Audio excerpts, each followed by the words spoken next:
Cruz, vamos agora a Brasília acompanhar uma entrevista coletiva do presidente do Senado, Rodrigo Pacheco, sobre o PEC dos precatórios. Esse ajuste buscado junto aos demais senadores.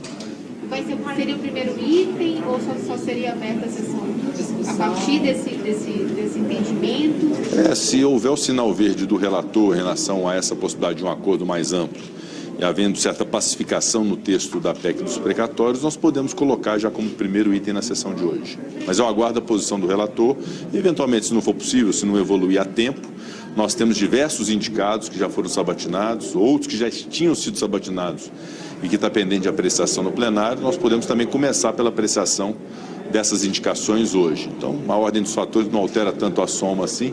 O importante é que haja o quórum no plenário para as duas questões, tanto a PEC dos precatórios quanto as indicações de autoridades. Presidente, mas quais são esses pontos que estão sendo discutidos, que o senhor falou que estão em negociação? E também eu queria saber essa questão em relação ao Lira, se existe essa interlocução de fato para negociar também na Câmara depois de ser aprovado aqui. Existe, eu sei que o relator conversou agora há pouco com o presidente Arthur Lira em relação a esse tema. O presidente Arthur Lira sabe que o Senado tem o seu tempo, tem suas posições, nós estamos amadurecendo isso, então vamos aguardar o relator nessas negociações que ele está fazendo agora à tarde, após a apreciação da CCJ, para que o assunto chegue ao plenário do Senado já devidamente acordado. Talvez não plenamente acordado, mas com as arestas principais já dirimidas, e aí a gente tem condição de votar a PEC dos precatórios, que não é só importante para o governo, é importante para o Brasil, porque é importante dar solução aos precatórios, ao mesmo tempo ter o espaço fiscal para o programa social. Esse Auxílio Brasil é muito importante para as pessoas carentes e o Senado tem pleno compromisso com a solução desse problema, e isso se dá através da aprovação da PEC dos precatórios. Vai ser possível promulgar, presidente, as partes iguais, de forma separada? Tem uma decisão sobre isso? Tecnicamente é possível, mas não há uma decisão. Vamos avaliar o texto. Aquilo que for convergente de Senado e de Câmara, obviamente que pode ser promulgado, mas vamos avaliar, porque pode ser possível que a Câmara também vote mais rapidamente lá e possamos promulgar essa proposta de emenda à Constituição para que ela se torne uma emenda constitucional e, com isso, se dê a solução nos precatórios e o espaço fiscal para o Auxílio Brasil. Presidente, você colocou a importância de ter o programa social Bolsa Família, respeitar o teto de gastos. Essa última proposta do relator tira aqueles 16 bilhões de reais de precatórios do Fundeb do teto. Queria ouvir sobre isso. Você considera que isso preserva ou não o teto de gastos? Olha, a gente tem realmente compromisso com a responsabilidade fiscal. Obviamente que na discussão havida na CCJ com os demais senadores houve essa pretensão de se garantir o pagamento desses precatórios do Fundef, que tem natureza educacional, portanto eles devem sim, obviamente, ser prioritários, e foi uma opção do relator, se for essa a condição para termos uma margem tranquila de aprovação no Senado Federal, que se possa tomar essa providência. No final é um exercício de sabedoria do relator e da maioria do Senado, independente do que seja a minha percepção. O importante é dar solução à questão dos precatórios, ter o espaço fiscal e, ao mesmo tempo, diante disso tudo, ter essa responsabilidade fiscal, que é importante, que é o respeito ao teto de gastos públicos. E em relação ao MP do Auxílio Brasil, presidente, que também vai ser apreciado? A MP eu designei agora há pouco o senador Roberto Rocha, do estado do Maranhão, ficará responsável pelo trabalho na medida provisória que trata do Auxílio Brasil. Nós temos um prazo curto para poder apreciar, mas também temos o senso de urgência nessa medida provisória, e o senador Roberto Rocha já agora vai se dedicar à elaboração do seu texto e dar a posição e a contribuição do Senado em relação à MP. Certamente será apreciada a tempo de se aprovar a medida provisória do Auxílio Brasil, vamos dar solução à PEC dos precatórios. Essa é a forma do Senado colaborar com a sociedade brasileira na solução dos principais conflitos que se avizinham agora ao final do ano. Nós precisamos definir todas essas questões, e isso se faz com o trabalho que nós estamos empenhando hoje no Senado. Presidente, uma das mudanças negociadas é vincular todo o espaço fiscal da PEC àquelas despesas, Auxílio Brasil e despesas obrigatórias. O senhor acha que isso blinda esse espaço fiscal de uma farra eleitoral no próximo ano, que é uma crítica que o governo tem recebido até agora? Olha, ao se ter essa ideia relativamente a essa definição da destinação do orçamento a partir desse espaço fiscal, eu acho que é uma ideia bem-vinda. O relator, o senador Fernando Bezerra, assimilou bem A ideia foi uma evolução da discussão do Senado, e sendo essa a expressão da maioria do Senado, vamos aprovar nesse sentido. Acho até que pode ser muito interessante para poder garantir o bom emprego dos recursos públicos relativos ao orçamento público. Presidente, amanhã acontece essa batina do indicado ao STF, o ministro André Mendonça. Sua expectativa é levar ao plenário já amanhã?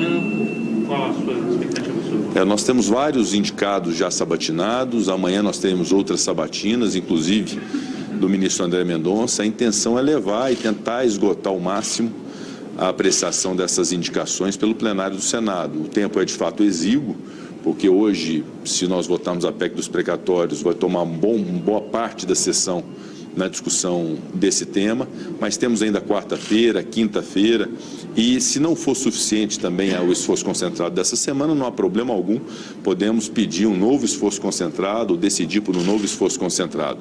O importante é nós fazermos a apreciação de todas as autoridades até o final do ano. E no caso do ministro André Mendonça, uma vez sabatinado na Comissão de Constituição e Justiça amanhã, ele será apreciado na sessão do Senado amanhã mesmo. Presidente, por favor, o senhor falou sobre responsabilidade fiscal. Como é que o senhor avalia o fato do Auxílio Brasil ter se tornado um programa permanente por esse texto que foi aprovado na CCJ e não ter uma fonte de compensação? Como é que fica essa questão? Essa foi uma ideia que foi muito bem acolhida, vinda do líder do MDB, senador Eduardo Braga, preocupado com essa questão do auxílio para que fosse uma política de natureza permanente.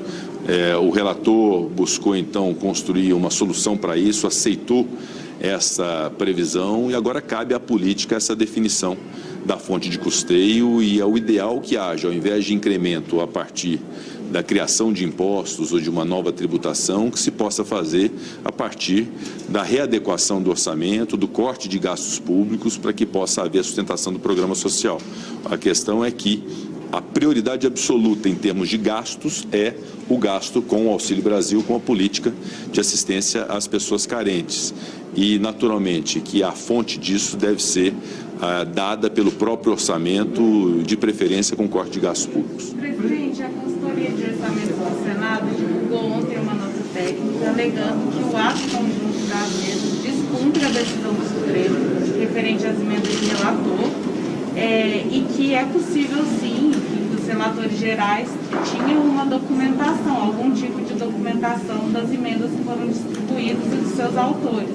O senhor discorda da consultoria, dessa análise? Não, eu considero que a consultoria de orçamento, a consultoria legislativa do Senado tem uma posição unânime, uniforme por parte das suas direções, no sentido daquela manifestação que foi feita pelo Senado e pela Câmara ao Supremo Tribunal Federal. O que houve foi um consultor, a pedido de um parlamentar, o que é inclusive prerrogativa do parlamentar, que buscou ter uma análise à luz daquilo que o parlamentar deseja que seja interpretado. Isso acontece muito no Senado Federal, acontece também na Câmara dos Deputados, que são pareceres da consultoria para dar sustentação à tese do parlamentar. Eu respeito isso, evidentemente, mas reafirmo que tudo quanto foi manifestado ao Supremo Tribunal Federal é expressão daquilo que é a realidade em relação às emendas de relator. A emenda de relator tem uma rubrica que é de responsabilidade do relator, e a essa altura não se pode ter, em razão da desobrigação legal, a exatidão daquilo que abasteceu o relator de informações para que ele pudesse fazer as suas indicações de emenda de relator, que foi justamente o que o projeto de resolução visou corrigir, que foi justamente a partir de agora se ter uma clareza de quais são as reivindicações, as requisições feitas ao relator, exigindo agora que haja um banco de dados para isso.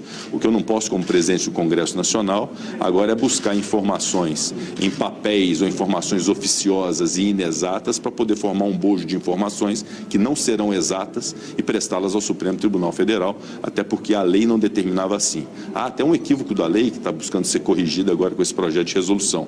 Mas essa manifestação que fiz ao Supremo Tribunal Federal, com a clareza de que o orçamento tem uma destinação muito clara, de um processo orçamentário que é muito claro exatamente para onde está indo cada um desses recursos, a origem dele, que é a partir do trabalho do relator geral do orçamento e que é fomentado pelo trabalho feito pelo relator geral do orçamento, junto a parlamentares, junto a instituições, junto a prefeitos municipais, e agora com o incremento e o aprimoramento desse projeto de resolução que foi aprovado pelo Congresso Nacional. E qual será o valor do orçamento de 2022? Porque ali no limite do projeto ficou equivalente à soma das emendas impositivas, né?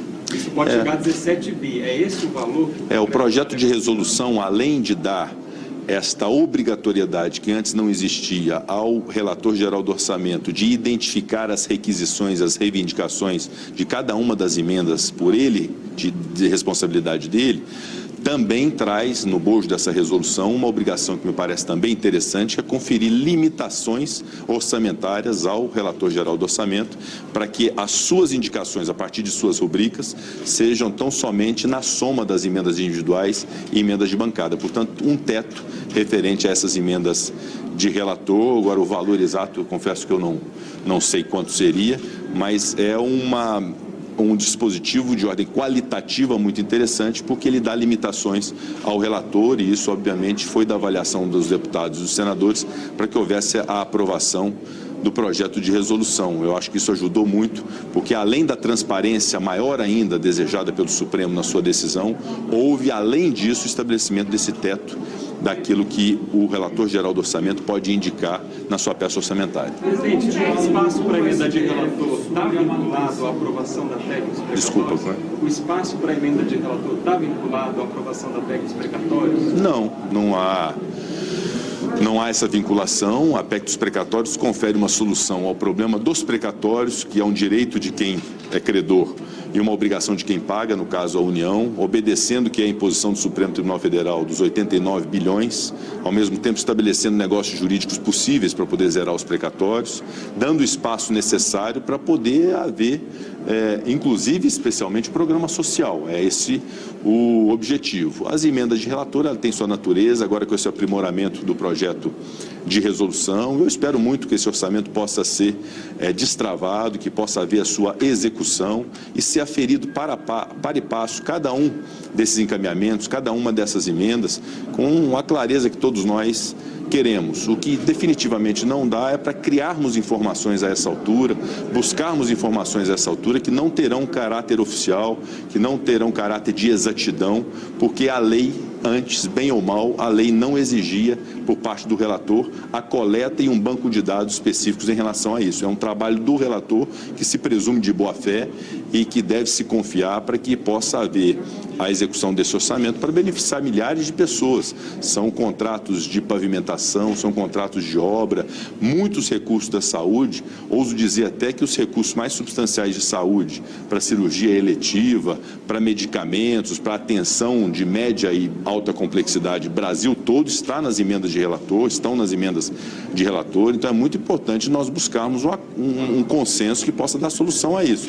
E a minha condição nisso é como presidente do Congresso Nacional. Eu sou presidente do Congresso, há um impasse havido entre o Congresso e o Poder Judiciário, eu estou buscando solução. Não estou defendendo orçamento secreto, nem coisa que o valha.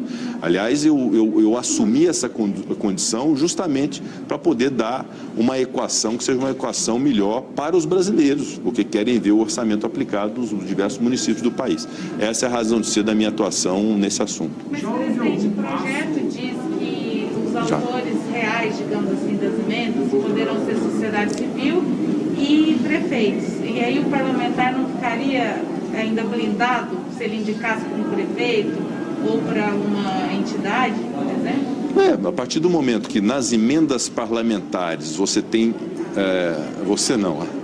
O ordenamento jurídico permite a emenda de relator, a emenda individual de cada parlamentar, a emenda de bancada, a emenda de comissões, é natural que cada uma dessas instâncias assuma a responsabilidade por aquilo que indica. Então, um deputado federal, quando indica uma emenda parlamentar, que é a base da democracia, que é importante se ter, porque é um exercício de uma atuação legislativa daquele que conhece a sua base eleitoral, sabe as suas necessidades, por isso ele faz emendas para que vá para o hospital, vá para o município mais carente. Então essas emendas são muito interessantes para uma estrutura orçamentária. Nunca se questionou quando um deputado indica uma emenda para o município A e não para o município B, porque ele fez isso.